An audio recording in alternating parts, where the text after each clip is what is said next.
I've always been told the seed of a woman, that we're using the language of the man's contribution, and so seed of the woman is a somewhat of a prophecy of the virgin birth as well. Does that argument hold up?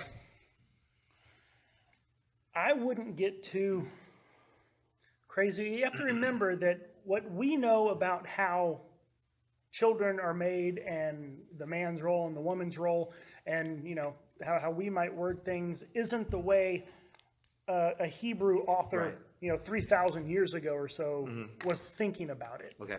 And so, like just saying the seed of the woman Yeah. just means her offspring. I Okay. mean, it's just a turn of phrase just referring to her offspring. Okay. I would say it could, Okay. because is it Leviticus? They clearly define the seed of a man. Yeah. I mean, they know. It's not Right, like they're man- ignorant to how man's babies seed, are born.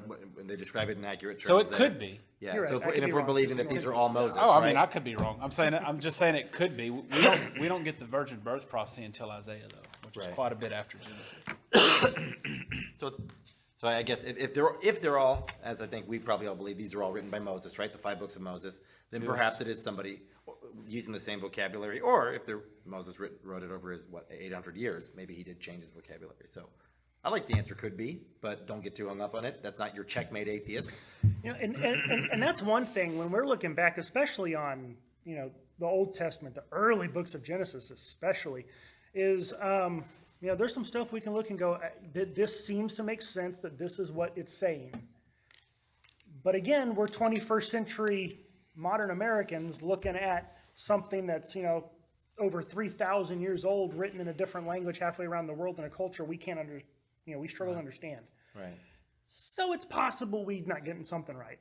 And it harkens to what Dave said. If it's prophecy about stuff that hasn't happened yet, you're talking about guys that are 2,000, 3,000 years old trying to prophesy about stuff that they have no human knowledge about, like computers, helicopters, internet, all the stuff that we sort of take for granted. If they're really seeing these things, it's like, holy smoke! How do you put that into form where we could it's tough. That's why studying it's so fun. And that is just a reminder to be careful, right? Because there have been people who have said, "Yep, that bug, that's a spaceship," or that's an airplane. And based on that, I am predicting that it's happened a lot through the 20th century, especially.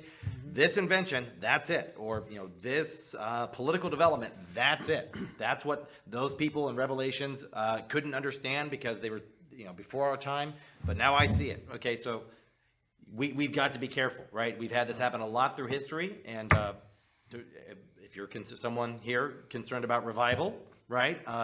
That's where people kind of throw up their hands and give up because they say, Christ's right around the corner. Because that army, I've heard, painted a bear on the side of their plane. That must have what it meant to have the flying two-sided bear in Ezekiel. I've heard these sorts of arguments, and this is right before the end times. And then here we are 70 years later, could have been sharing the good word, said we were building a bunker. Oops.